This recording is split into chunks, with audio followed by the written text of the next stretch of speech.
a torsiones, a velocidades, ¿cierto? No.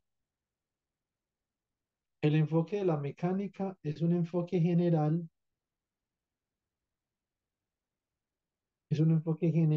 en donde nosotros establecemos un formalismo que nos permita evaluar la dinámica completa de un sistema. ¿Eso qué significa? Yo tengo variables de interés y lo que yo quiero hacer es determinar cada una de esas variables cómo cambia con el tiempo. Eso es la mecánica y eso no tiene que ver con fuerzas, con velocidades, con posiciones, con relaciones. Eso es más general que eso. Entonces, por ejemplo, en electrodinámica, yo puedo escribir un lagrangiano de electrodinámica, claro que lo puedo escribir. ¿Qué es lo que yo quiero saber? Lo que yo quiero saber es cómo se comporta el potencial vectorial y el potencial escalar en cada instante de tiempo, en cada punto del espacio, para yo poder evaluar el campo eléctrico y para poder evaluar la inducción magnética, ¿cierto? Es lo que yo quisiera con un lagrangiano. Yo, por ejemplo, tengo lagrangianos para poder evaluar las ecuaciones de Euler-Lagrange asociadas con el potencial vectorial. Y de ahí entonces, digamos, arrancar. Entonces, no necesariamente nosotros vamos a hablar de partículas, de su posición, de su velocidad, de que la fuerza. No. Entonces, un enfoque generalizado. La mecánica teórica es un enfoque generalizado a la dinámica y a la cinemática.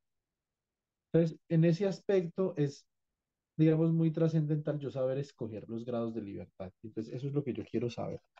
¿Cómo se escogen grados de libertad? Digamos, esa es la primera parte.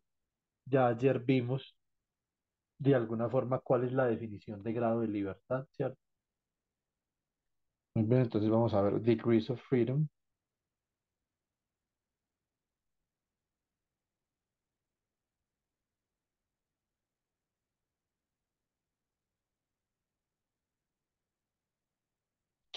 Entonces, los grados de libertad, yo voy a decir que los grados de libertad are dynamical variables,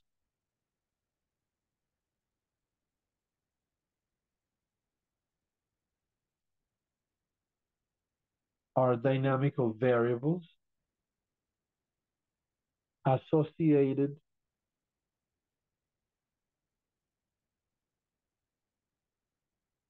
with the storage of energy,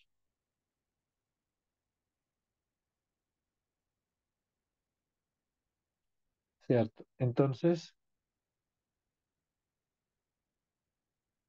more conventionally,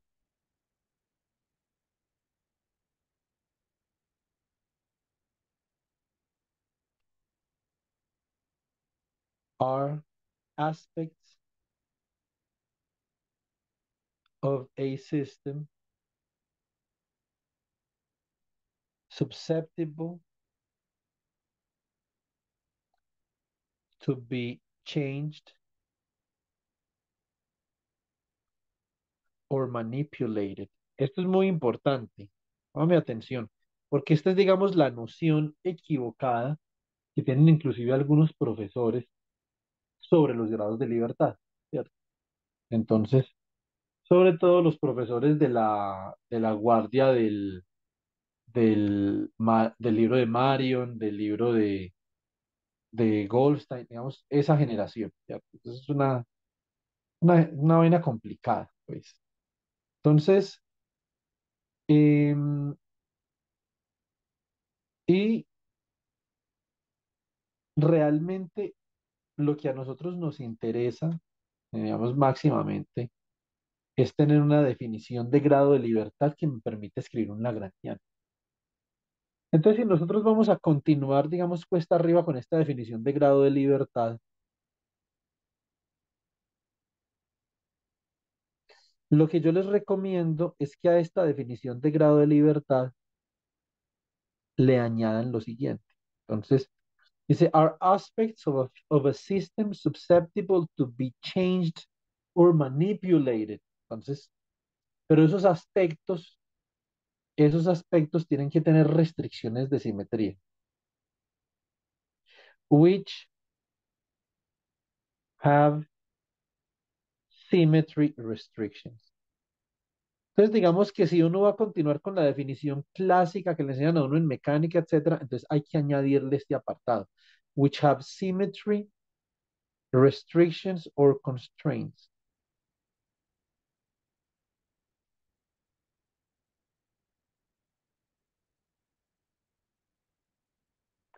Y nosotros vamos a ver, en este curso, vamos a ver, como yo le explicaba ayer a Oscar, vamos a ver simetrías continuas.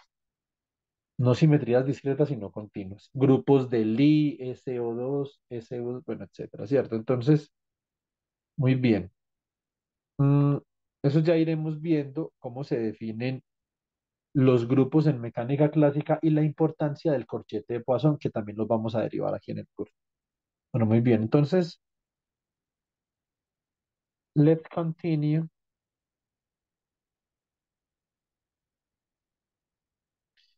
with the example of the RLC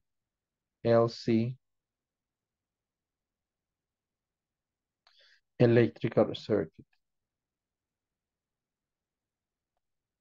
Listo, bueno, muy bien. Entonces, tengo un circuito.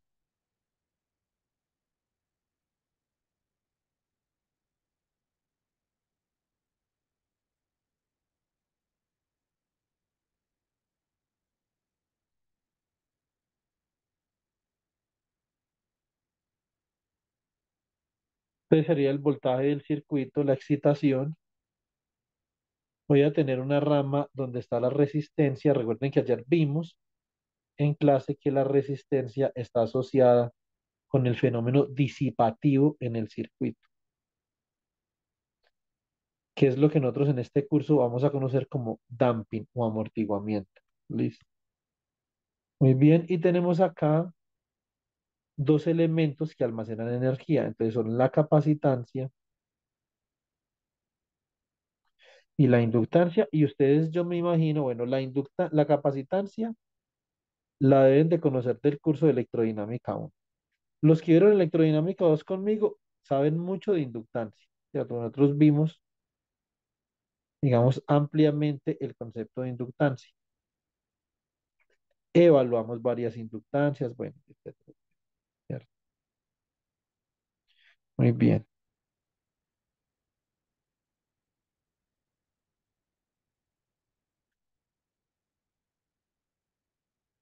listo.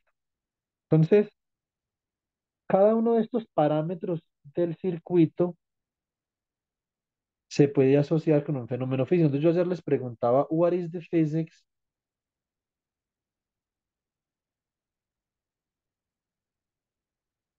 of resistance? Y nosotros, básicamente, que la clase de ayer hablamos del fenómeno físico de la resistencia.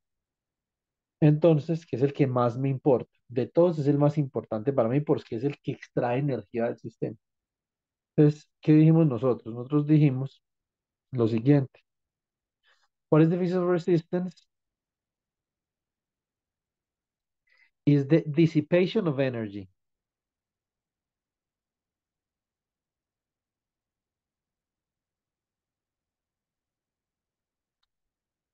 due to several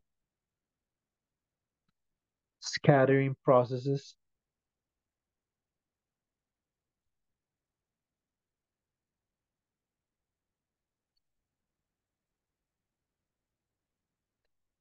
in the metal.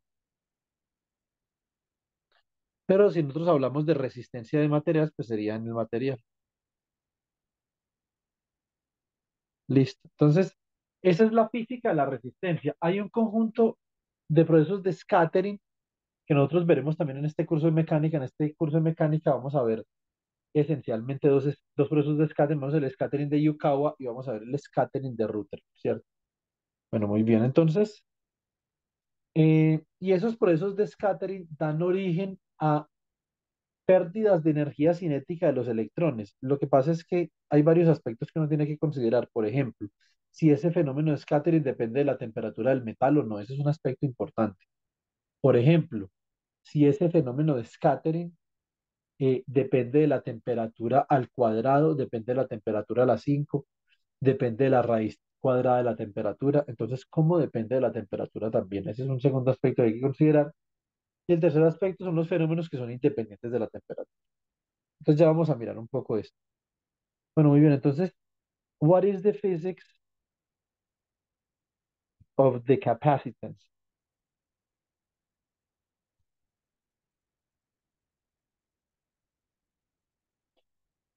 What is the physics of a capacitor? Esta es una respuesta simple, ¿cierto? A capacitor is a configuration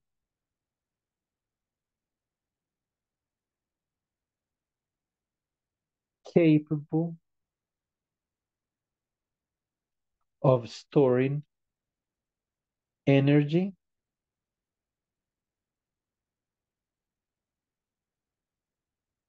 in the form of an electric field.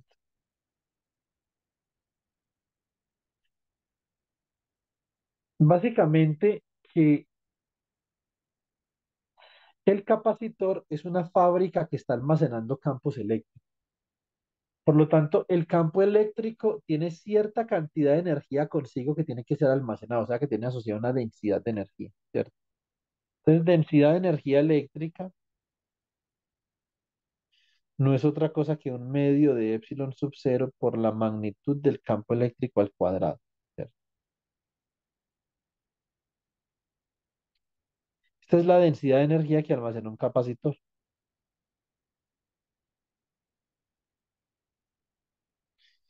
Más sin embargo, en términos de la carga eléctrica que puede almacenar un capacitor, ¿cierto? Entonces, en términos de su carga eléctrica, la energía del capacitor, la energía potencial almacenada en el capacitor, que es como si fuera un resorte, ¿cierto? Tú puedes poner el capacitor como un resorte, pero un resorte eléctrico.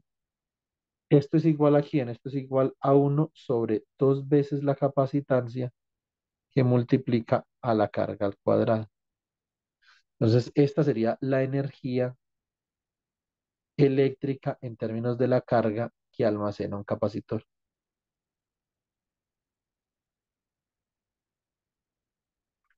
Muy bien. Ahora,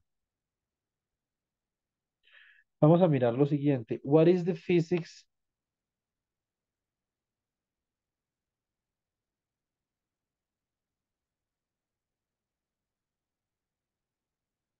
of the inductance?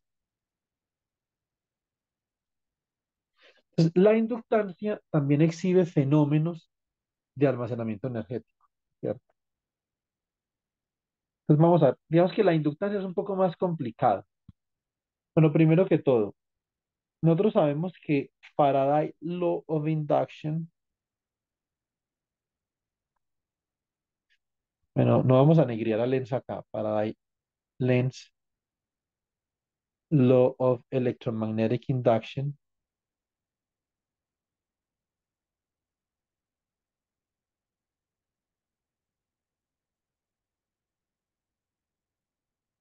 reads, ¿cierto? Entonces, ¿qué sucede acá? Entonces yo, por ejemplo, digo lo siguiente. La integral de línea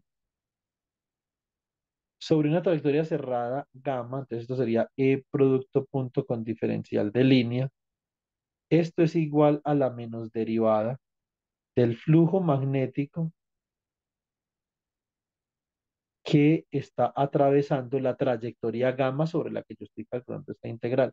Y esto es igual a un voltaje que yo llamo el voltaje inducido. Listo. Bueno, muy bien. Entonces, es básicamente lo que nosotros tenemos acá. Y esto yo lo puedo escribir como la menos derivada con respecto al tiempo. ¿Quién es el flujo? Y esto acá hay que tener cuidado, ¿cierto? Pero ustedes son físicos, saben electrodinámica, entonces no me preocupo mucho, pero hay que tener cuidado igual. Esta es la integral doble sobre una superficie abierta, porque la integral doble sobre una superficie cerrada del producto punto entre B y el diferencial de superficie es cero. Esta integral doble no es cero, ¿cierto? Porque es una superficie abierta. Listo. Entonces, eso, digamos, tiene que quedar claro que está. Son superficies abiertas y si nosotros no tenemos en cuenta eso, no podemos utilizar el teorema de Stokes para poder derivar la forma diferencial de esta ley. Entonces, digamos, ¿qué es esta ley? Esta ley es lo siguiente. Existe un campo eléctrico que está circulando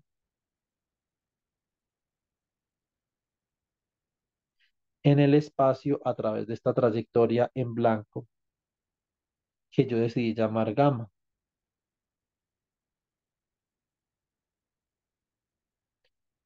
Es un campo eléctrico circulante.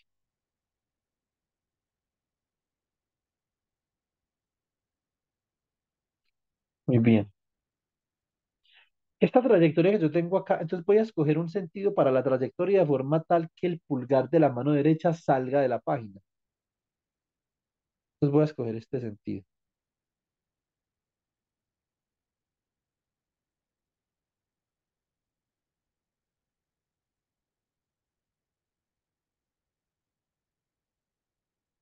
Esto sería un diferencial de línea a esa trayectoria.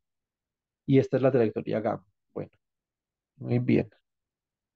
Entonces fíjense en la trayectoria, esto es como una trayectoria circular, por favor. Esta es la trayectoria que yo he definido. Y una vez definida esa trayectoria, yo puedo definir la circulación, circulation,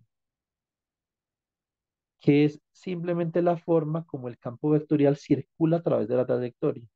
La circulación es la integral de línea sobre gamma del campo vectorial producto punto con el diferencial de línea. Más sin embargo, nosotros podemos demostrar que esta integral de circulación yo la puedo escribir como una integral de flujo. Es una integral de flujo sobre una superficie abierta S. ¿De quién? Del rotacional del campo que circula, que sería E. Y obviamente como es una integral de flujo, esto va a ser un producto punto con el diferencial de superficie. Entonces, esta superficie S está definida por esta trayectoria cerrada gamma. Es decir, la superficie S es esta superficie de acá, a través de la cual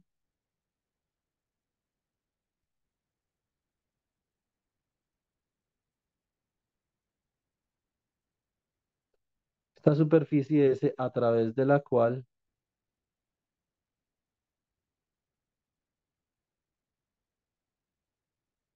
entonces atraviesa este flujo, es una integral de flujo, el flujo del rotacional de E, ¿cierto?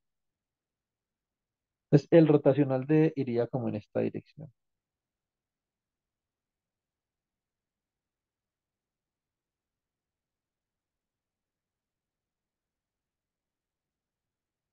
Listo, muy bien. Eso significa que si la integral de línea sobre gamma de punto de L, esto es igual a la integral doble sobre una superficie abierta del rotacional del campo eléctrico producto punto con el diferencial de superficie, y esto es igual a menos la derivada con respecto al tiempo de la integral de superficie sobre S abierta de B punto ds. Yo este último término puedo escribir como lo siguiente.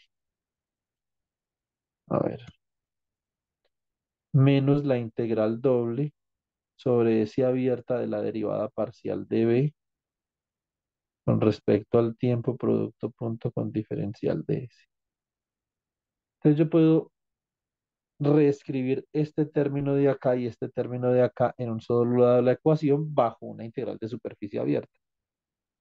Entonces esto sería la integral sobre S del rotacional de E más la derivada de B con respecto al tiempo producto punto con el diferencial de superficie igual a cero. Y de acá entonces yo obtengo la ley de Faraday-Lenz en forma in- eh, diferencial, que yo sé que ustedes todos son unos expertos en esta vaina. Bueno,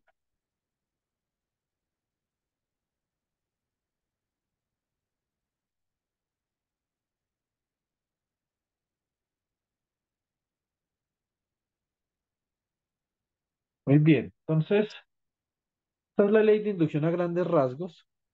¿Lo que es lo que dice? Lo que esto dice es que la variación del flujo es la variación del flujo la que produce un voltaje inducido. ¿El flujo por qué puede variar? El flujo puede variar porque ya sea que el campo B cambie con el tiempo o el diferencial de superficie, alguna de las dos, ¿cierto? Entonces, porque nosotros podemos tener campos estáticos en el tiempo que producen flujos variantes en el tiempo, simplemente porque hay algo moviéndose que hace que el flujo cambie a través de esa superficie, ¿cierto? Entonces, la inductancia, por ejemplo, yo puedo considerar esta trayectoria de corriente que tengo acá.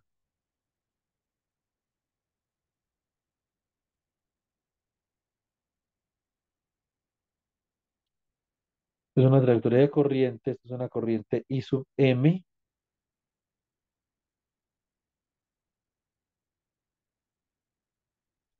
esto es un diferencial de línea DLM, y esta corriente produce un flujo, ¿cierto? Y voy a tener una espira por acá,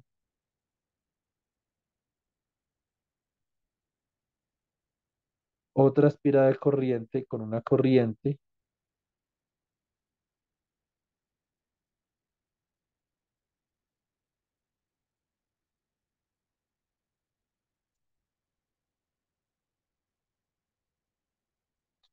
esto sería I sub N, diferencial de LM, ¿cierto? Bueno, muy bien. Entonces acá, básicamente que el flujo producido por esta espira de acá puede atravesar la otra espira. Esto es flujo magnético, según la regla de la mano derecha, ¿cierto? Este flujo de acá, chicos, se llama flujo mutuo. Esto es un phi sub mn.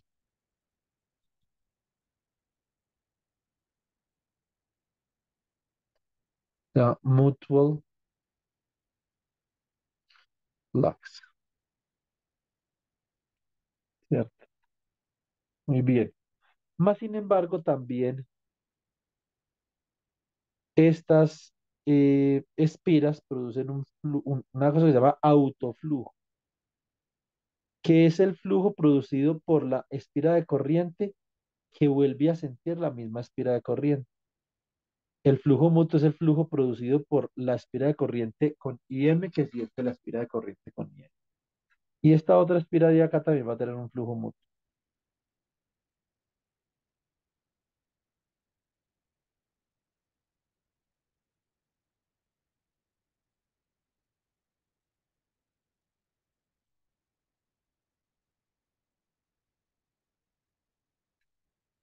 Listo, muy bien. Bueno, entonces resulta lo siguiente. Yo puedo demostrar, por ejemplo, que los voltajes, el voltaje en la espira uno que llamo la inductancia uno y el voltaje en la inductancia 2, esto se puede expresar de esta forma. Esto sería la autoinductancia que está relacionada con el proceso de autoflujo, la autoinductancia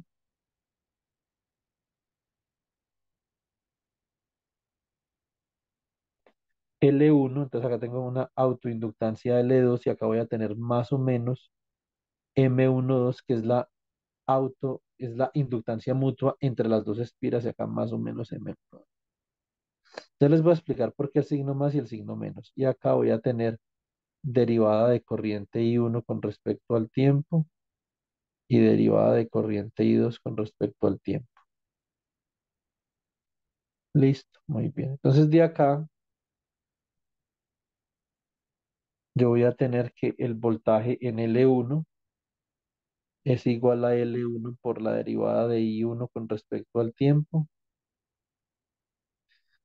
más o menos M12 por la derivada de I2 con respecto al tiempo. Listo. Y acá tengo BL2. Esto va a ser L2 por la derivada de I2 con respecto al tiempo, más o menos M21. Esto es un tensor simétrico, o sea que no importa, por la derivada de I1 con respecto al tiempo.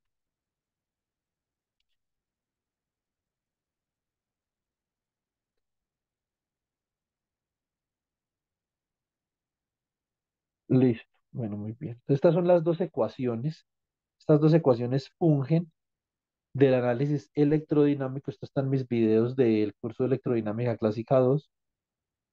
Nosotros llegamos a estas expresiones muy importantes y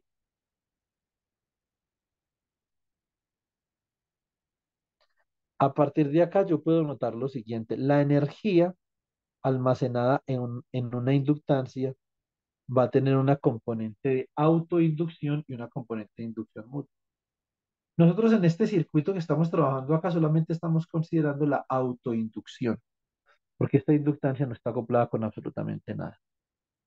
Entonces el flujo magnético que genera esta inductancia lo siente la misma inductancia.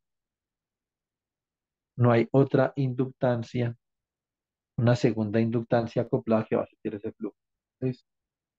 Muy bien, entonces, este más y menos acá, ¿por qué se da? Este más y menos acá, este más y menos acá se da porque resulta que los flujos, el flujo que produce la espira con corriente IM y el flujo que produce la espira con corriente IN, esos flujos se pueden sumar o se pueden restar. Si se suman, ellos tiene un signo más, y si se restan, tiene un signo menos. Digamos que esa es la razón. Ahora, the inductance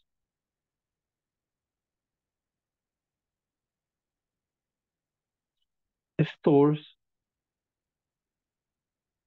magnetic or stores potential energy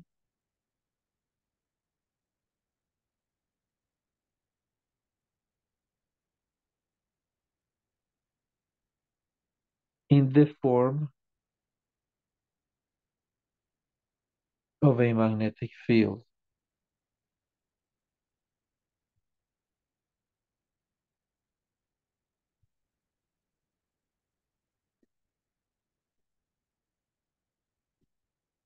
Listo.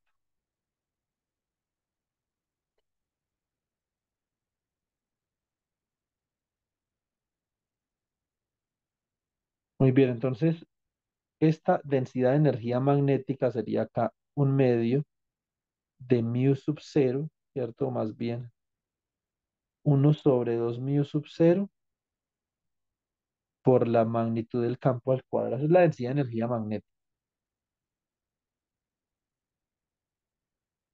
Pero esa energía magnética se almacena en forma de corriente, así como la energía eléctrica del capacitor se almacena en forma de carga. Entonces acá UL, que sería la densidad de energía almacenada por la inductancia, es un medio de L por IL al cuadrado. Entonces está claro que en el problema del circuito que nosotros estamos manejando, las variables que intervienen en el almacenamiento de energía son la carga y la corriente. La carga en la capacitancia y la corriente en la inductancia. ¿Sí o no? Digamos que no creo que eso resista mucho análisis. ¿Sí o no? Bueno, entonces, puedo escribir acá. Acá hay mucha tela que cortar sobre electrodinámica, ¿cierto? Entonces, eh, hay mucha tela que cortar sobre electrodinámica. Mm, nosotros hemos hablado desde la perspectiva. Ustedes saben que el curso de electrodinámica clásica 2 es un curso que se fundamenta, nuestro curso, bueno, por lo menos como está diseñado, hasta donde yo tengo entendido, que lo diseñé yo, es un curso que se fundamenta sobre dos aspectos esenciales de la teoría moderna de la electrodinámica, ¿cierto? Entonces, Classical Electrodynamics, ¿qué significa esta palabra en este, digamos, en el contexto moderno?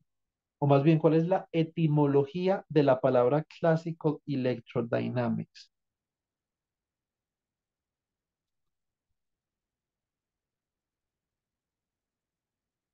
La etimología de la palabra Classical Electrodynamics es Special Theory of Relativity.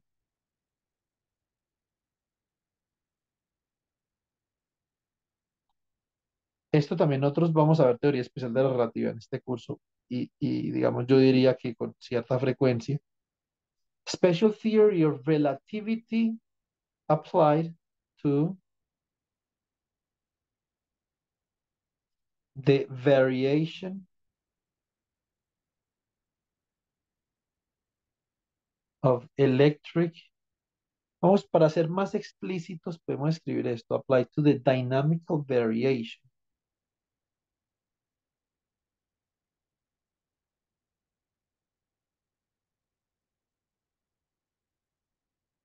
of electric and magnetic fields.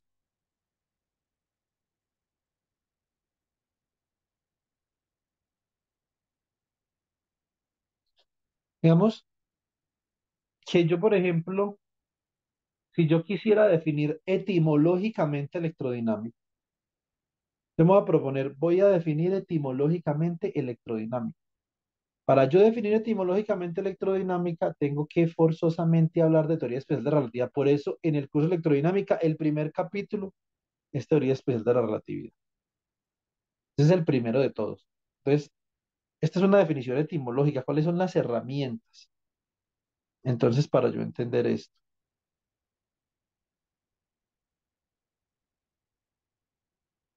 tools, ¿sí o no?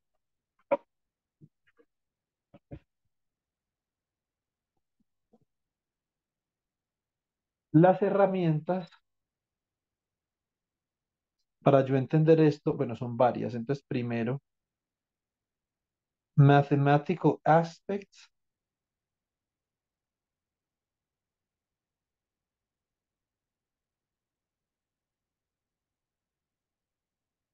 of Lorentz transformations.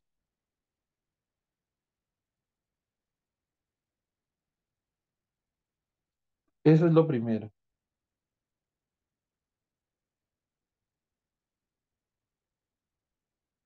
Lo segundo, classical theory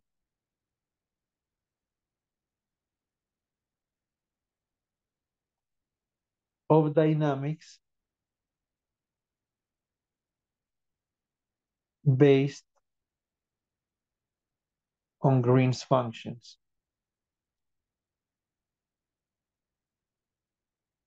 Las funciones de Green para aprender electrónica son absolutamente esenciales y nosotros las vamos a ver acá en este curso también, ¿cierto? Entonces, ahí tenemos dos herramientas importantes. Obviamente, digamos, yo estoy obviando acá mencionar el problema del cálculo vectorial, digamos, eso es apenas natural, ¿cierto? Entonces, pero puedo colocar una tercera que es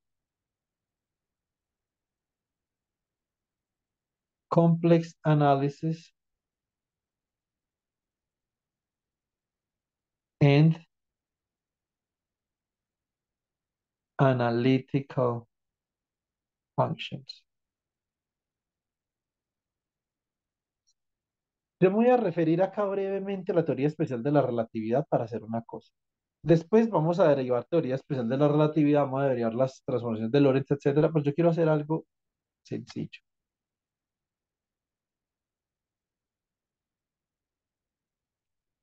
Yo voy a considerar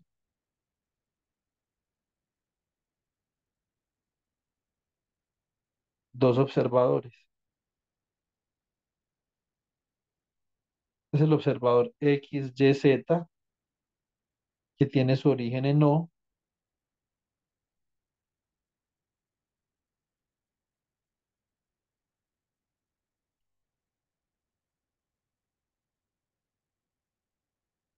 y voy a considerar este otro observador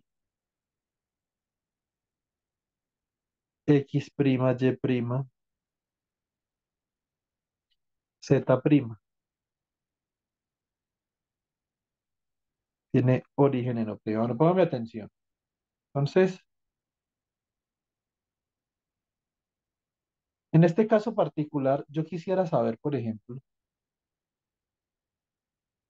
si este man de acá puede medir un campo eléctrico, un campo magnético E y B, y este lo puede medir con E' y B'.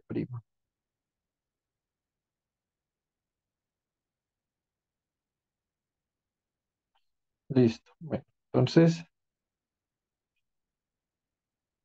este man de acá se está moviendo a una velocidad constante V en dirección Y, por ejemplo, ¿cierto? Eso no importa porque, digamos, la selección de estas coordenadas es completamente arbitraria. Y este man de acá tiene una carga más Q.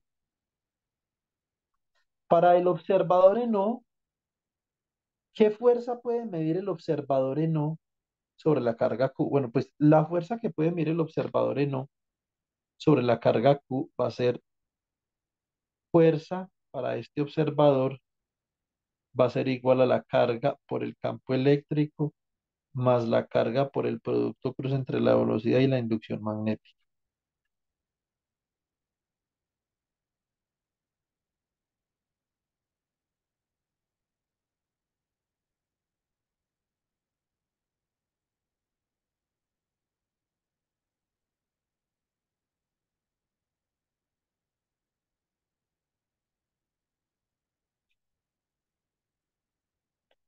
Ahora, la fuerza que mide el observador en O', F', para el observador en O',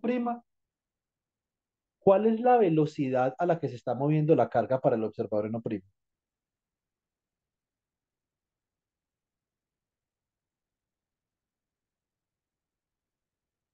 A ver, se me quedaron dormidos. Enciéndame la cámara para yo ver que están ahí. A ver.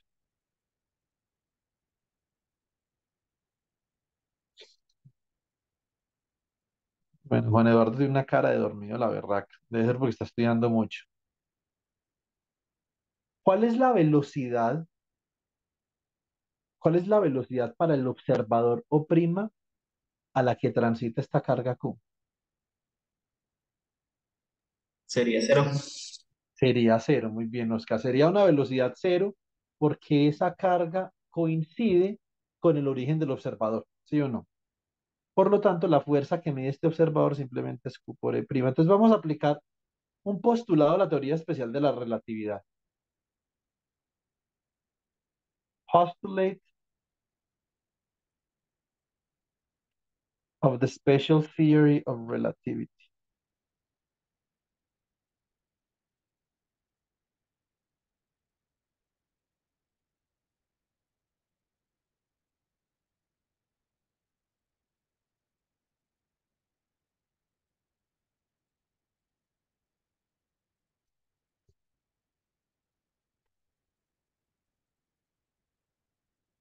Muy bien, listo. Entonces dice, the physics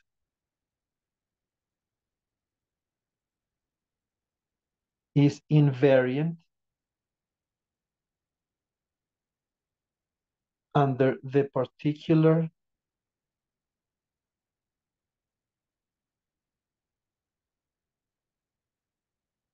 choice of coordinates.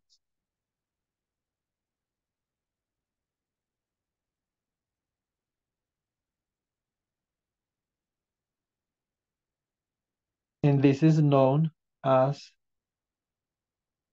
the principle of general covariance.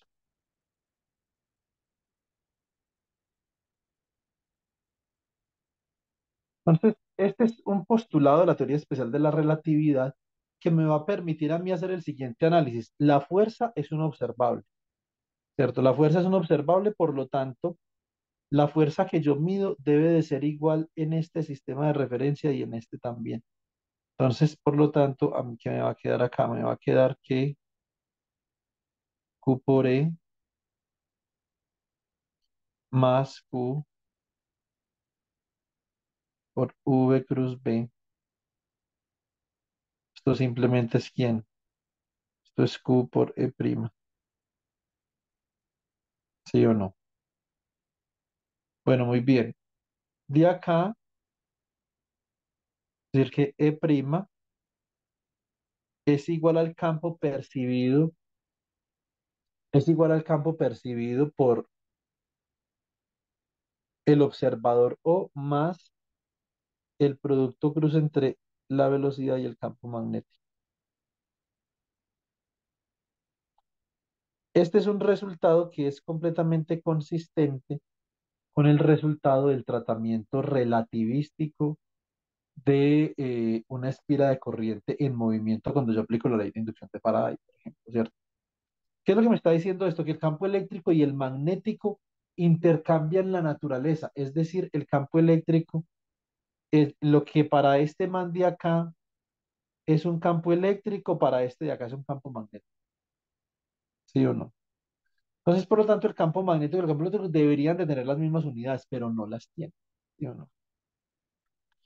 Yo escribo la energía, la densidad de energía total sería la densidad de energía eléctrica más la densidad de energía magnética.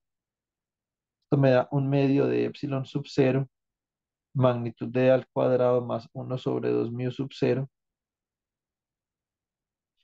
magnitud de b al cuadrado. Esto me queda como un medio de epsilon sub cero, factor de e al cuadrado, ¿cierto? Más 1/mu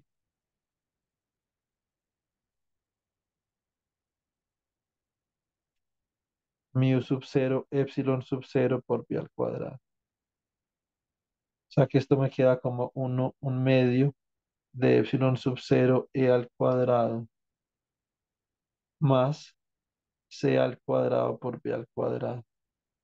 Para que estos dos tengan las mismas unidades, yo puedo hacer la velocidad de la luz igual a 1,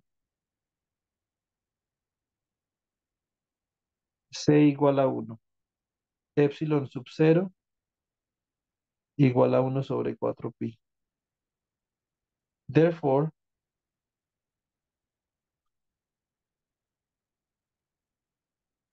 U es igual a 1/8 pi, que multiplica a e al cuadrado más b al cuadrado. Esta es una fórmula para energía que ustedes van a ver muy a menudo en los textos.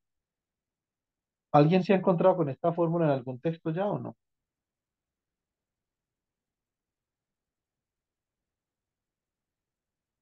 Bueno, los que vieron electrodinámica conmigo, seguro sí, y los otros qué.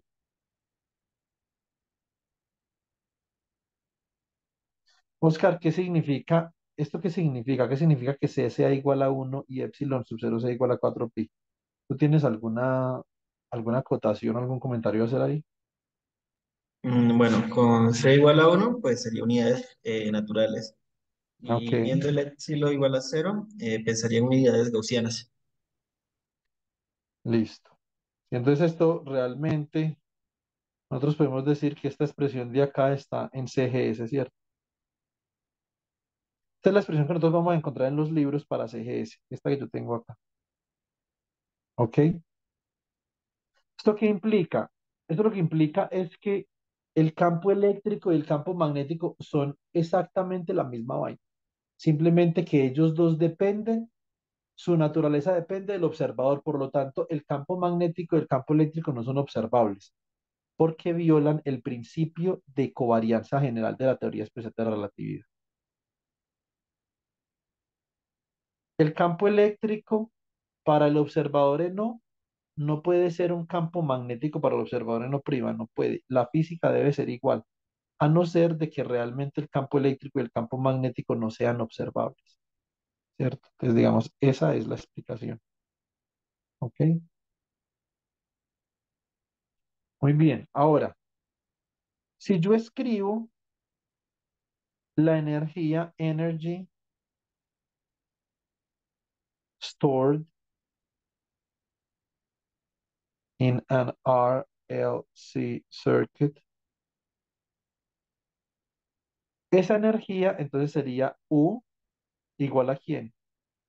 Igual a la carga al cuadrado sobre 2C más un medio de la inductancia por I al cuadrado. Bueno, entonces, esta simple expresión de acá, chicos, me va a permitir a mí realizar una selección particular de grados de libertad para escribir mi energía y mi lagrangiano. Vamos a ir al circuito. Acá yo tengo que acá hay una carga almacenada más o menos Q de T. Y por acá circula una corriente, que es la corriente ILDT. Resulta que lo que me está diciendo a mí, la perspectiva de energética, es que tanto la carga en el capacitor como la corriente en la inductancia son grados de libertad.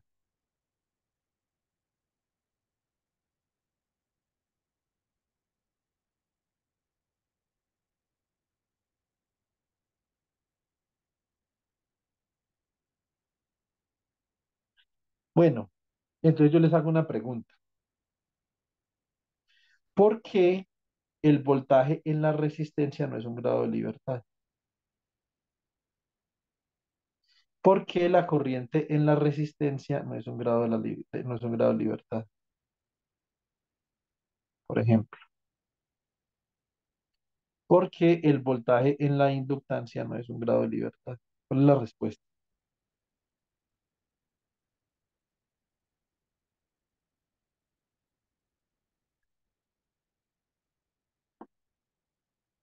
Se supone que los grados de libertad deben ser linealmente independientes, ¿no?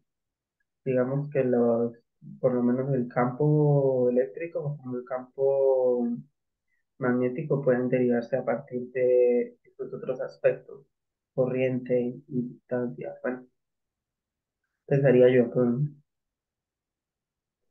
Digamos que sí, digamos que el primer aspecto que tú mencionas es muy cierto, ¿sí o no? El primero es muy, muy cierto. Los grados de libertad deben de ser linealmente independientes. Pero, a ver, me voy a quedar con ese primer aspecto que tú mencionas, Darwin, un segundo. Acá nosotros podemos derivar BR de T en términos de Q, en términos de BL y en términos de el estímulo del sistema, que sería el voltaje de la fuente, ¿cierto? Entonces, en ese sentido, tienes mucha razón. Tienen que ser linealmente independientes. Más sin embargo, la respuesta es que tanto la carga, observa, tanto la carga como la corriente representan almacenamiento de energía, energy storage. Así es como se escogen los grados de libertad. Porque, por ejemplo, tú tienes mucha razón, tienen que ser linealmente independientes. ¿Y tú cómo haces para garantizar eso? Tú eso lo garantizas escribiendo la energía del sistema. Las variables que intervienen en la descripción energética del sistema Darwin son todas variables que son linealmente independientes. Entonces yo, por ejemplo, podría decir acá una cosa. Yo podría decir lo siguiente. Consider an energy function. Con esto termino, chicos. Ténganme un poco de paciencia ahí. Consider an energy function E of x1, x2, ¿cierto? Where x1 and x2 are degrees of freedom.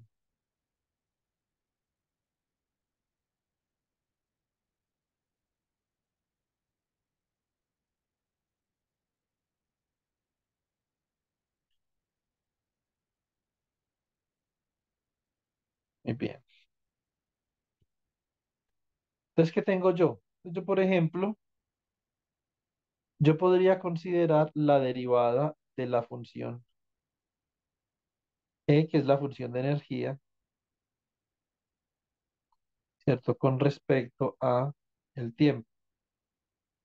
Esto sería la derivada parcial de E de x1, x2 con respecto a x1 por la derivada de x1 con respecto al tiempo, más la derivada de E de x1, x2 con respecto a x2 por la derivada de x2 con respecto al tiempo. Y acá esto me quedaría como simplemente la derivada de x1, x2 con respecto a x1 punto, más la derivada de e de x1, x2,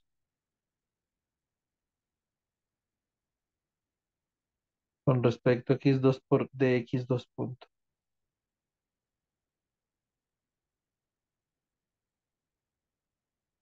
¿Listo?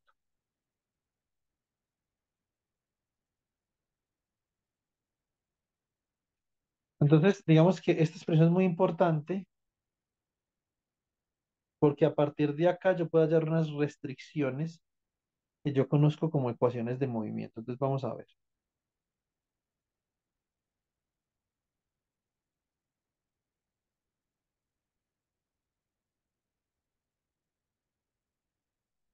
Listo. Muy bien. Eh, Ahora, power balance. Listo.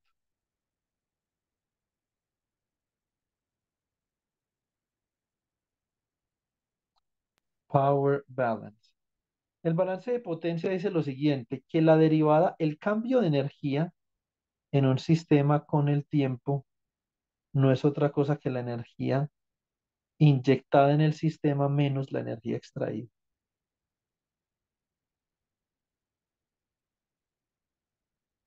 O la potencia inyectada menos la potencia extraída. ¿Cierto? Entonces yo necesito, para poder determinar esta relación de manera completa, necesito conocer estos términos. Conocer la derivada de la energía con respecto al tiempo, la potencia inyectada y la potencia extraída. Listo. Muy bien. Entonces yo tengo la función de energía, pues la voy a derivar. First,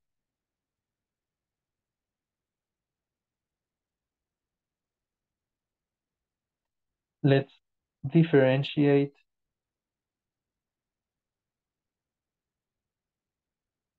the energy function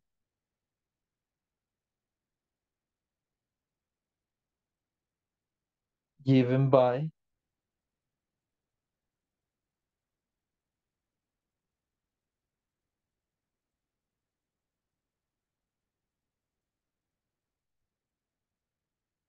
la función de energía.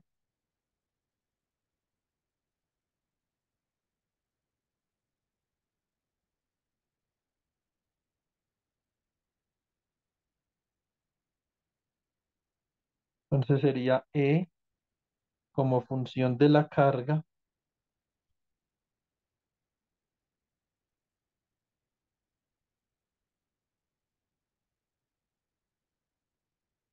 y de la corriente. Esto sería 1/2C carga al cuadrado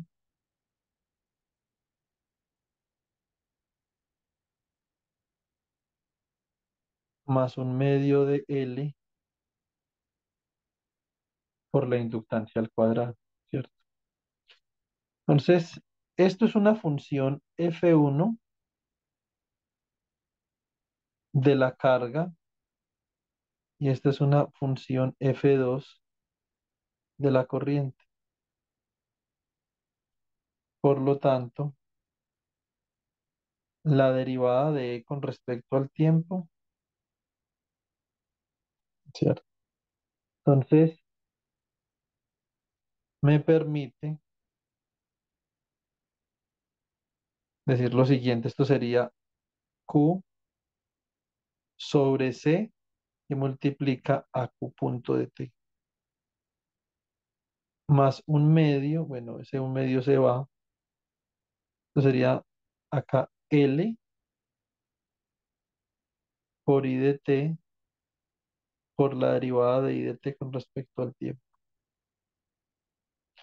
Nótese que este enfoque que yo estoy utilizando acá es simplemente un enfoque energético, esto es un energy approach,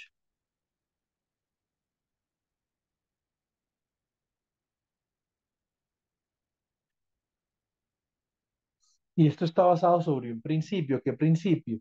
Esto está basado sobre el principio de la conservación de la energía, ¿cierto? Bueno, muy bien. Ahora, vamos a mirar una cosa. En este circuito que yo tengo acá,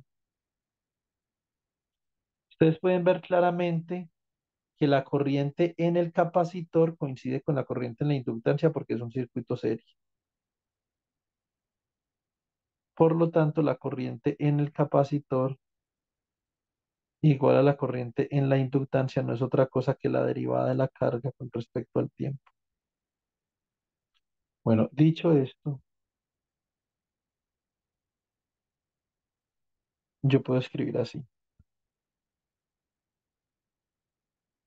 Q de t sobre C que multiplica a Q punto de t más L por la derivada de Q de t con respecto al tiempo por la segunda derivada de Q de t con respecto al tiempo. Y esto me va a quedar así.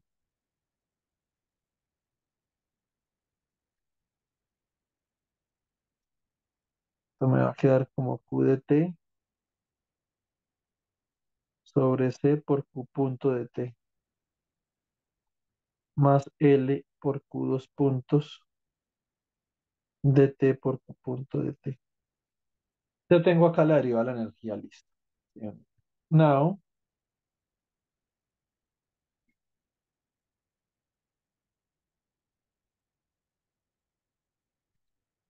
we know that the injected power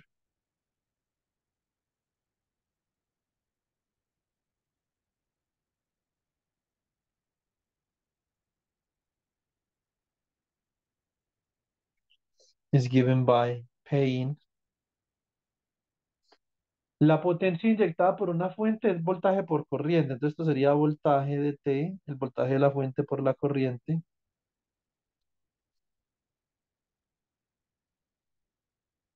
Y esto sería B de T por Q punto de T.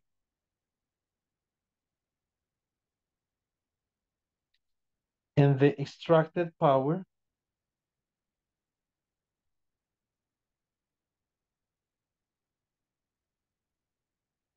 is then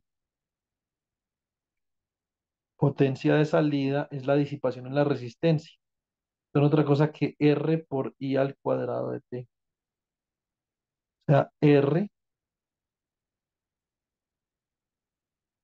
Q punto al cuadrado de T. ¿Cierto? Entonces ya tenemos los elementos para hacer el balance. Entonces, now,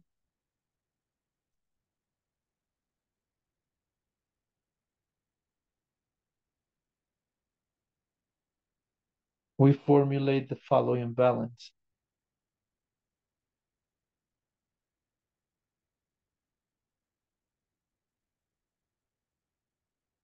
Listo.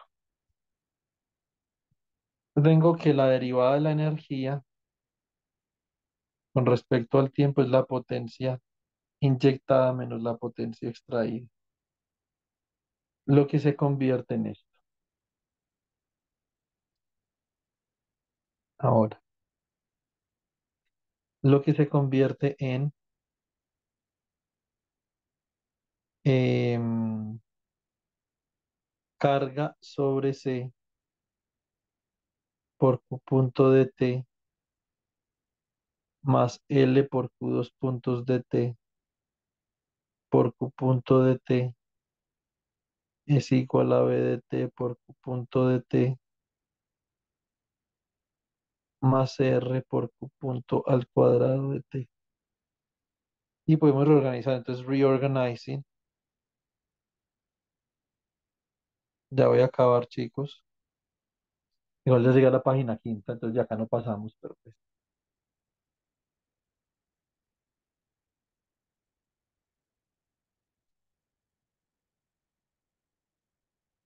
Entonces yo, bueno, esto es menos acá. Este signo me equivoqué.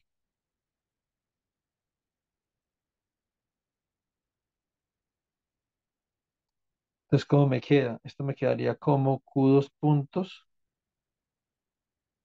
de T por L más R por Q punto de T más uno sobre C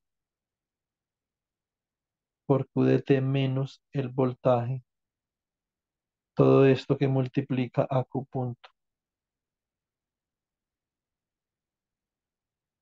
Esto es igual a cero, ¿cierto? Muy bien. From where we arrive at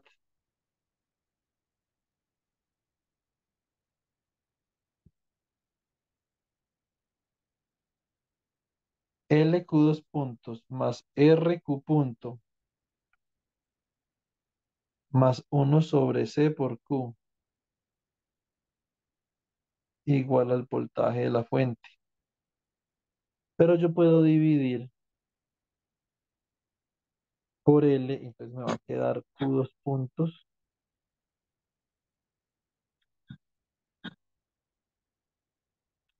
más R sobre L por Q punto más uno sobre L por C por Q igual al voltaje sobre L, ¿cierto? Este modelo que yo tengo acá, this is a second order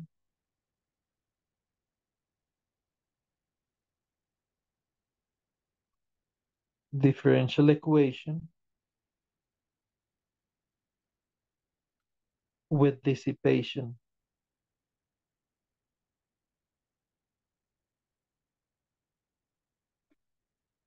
¿Sí o no? Bueno, bien. Entonces, in general,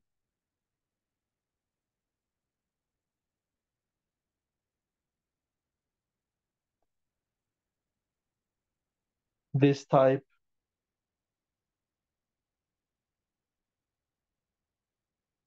of differential equation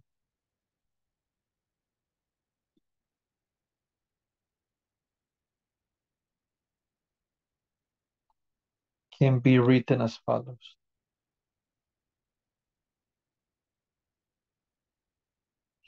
Esta ecuación diferencial entonces yo la puedo escribir así, la puedo escribir como una variable z dos puntos de t, una variable general más 2 zeta omega n por z punto de t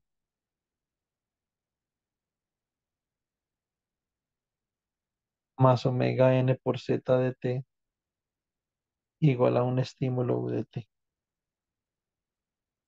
Hay varias formas que yo les voy a enseñar en este curso para ustedes representar sistemas. Bueno, entonces básicamente nosotros vamos a representar en este curso sistemas dinámicos de estas formas. Esta es la primera, con una ecuación diferencial. La segunda es un modelo de estados. Eso es raro en física, por lo menos los cursos de física convencional que uno ve de física clásica convencional, eso es raro, pero eso es muy importante en la modernidad de la mecánica cuántica.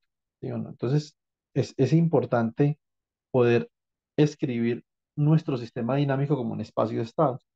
La tercera va a ser una representación espectral de mi sistema físico. Y la cuarta y la última va a ser una integral de convolución. Esa la hacemos mañana. Listo. Muy bien. Entonces, en este caso,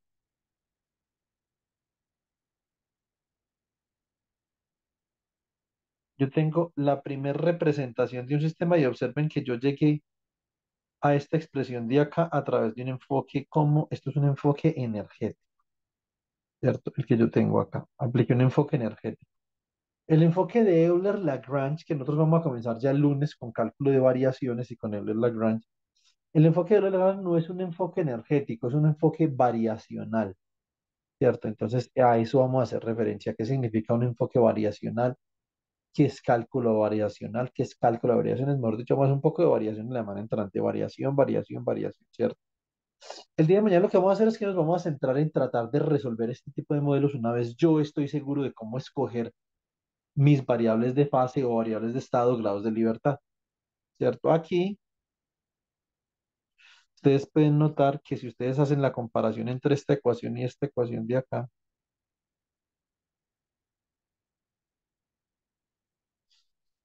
omega n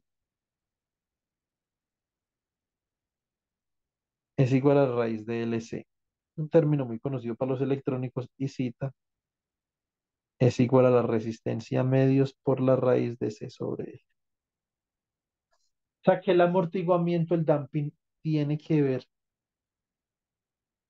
con la resistencia, ¿cierto? Ahora, nosotros ya sabemos que tenemos 2 grados de libertad. 2 degrees of freedom.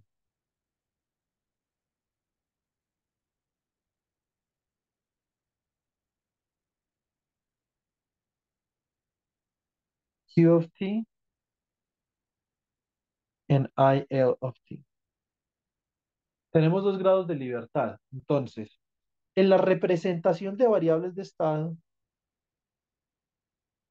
in the state space representation,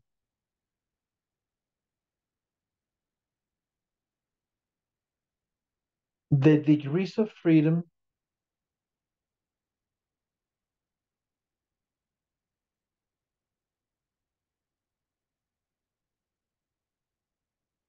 the degrees of freedom are chosen as state variables.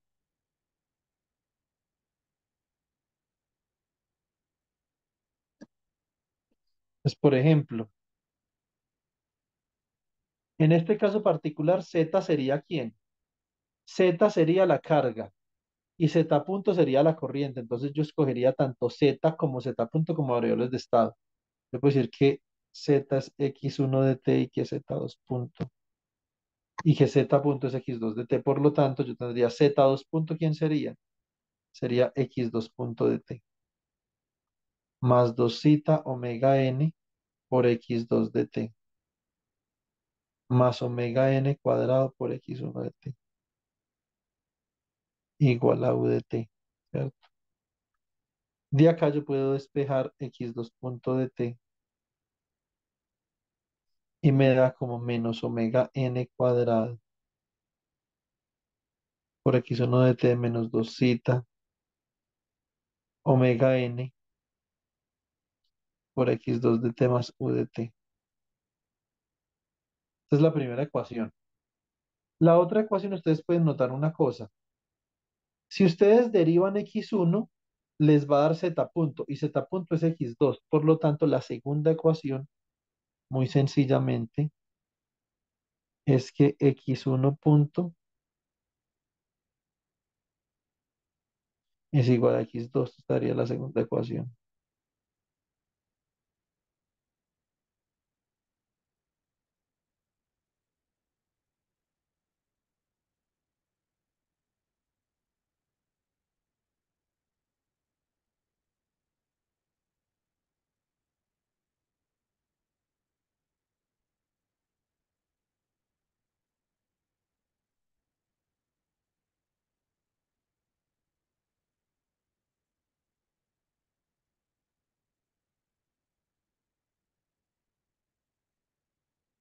Listo. Y estas dos ecuaciones se pueden escribir de manera matricial. Ustedes tienen dos ecuaciones que dependen de las variables X1 y X2. Por lo tanto, yo puedo decir que esto es X1 punto, X2 punto. Esto será 0, 1. Esto es menos omega n al cuadrado. Esto es menos 2 zeta omega n. Esto es X1, X2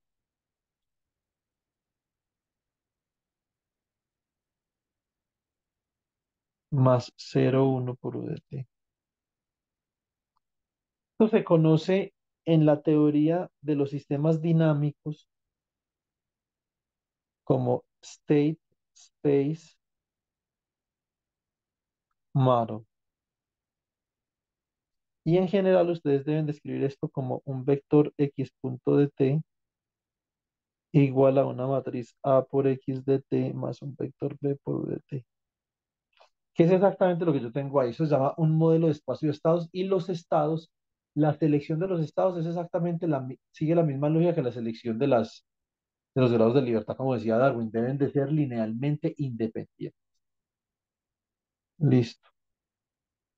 Lo que vamos a hacer mañana es que vamos a resolver este problema. Vamos a resolver el problema desde la perspectiva del primer modelo y de la perspectiva del segundo. Los dos modelos tienen solución. Entonces vamos a mirar cómo solucionar esos modelos. Y vamos a hacer unas cositas en Python. Bueno,